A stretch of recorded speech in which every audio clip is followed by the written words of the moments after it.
చంద్రబాబు నాయుడు గారి పరిపాలనలో ఒక పక్క డ్రగ్స్, ఇంకొక పక్క కల్తీ మద్యం, ఇంకొక పక్క గంజాయి, రాష్ట్రాన్ని సర్వనాశనం వినాశన దిశ వైపు తీసుకుపోయారు ఆల్రెడీ.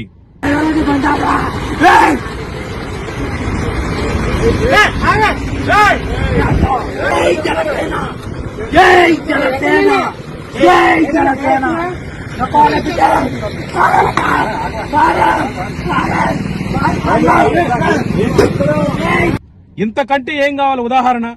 ఇలాంటి కుప్పలు తెప్పలుగా ఉన్నాయి. పోలీసులంటే భయం లేదు మీకు. రెడ్ బుక్ రాజ్యాంగంలో పోలీసులు తమ విధులను మొత్తం మర్చిపోయారు.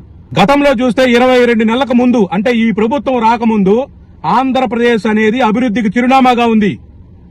ఈ రోజు చూస్తే వినాశనానికి, విధ్వంసానికి చిరునామాగా మారిపోయింది చంద్రబాబు నాయుడు గారు మీ పరిపాలనలో.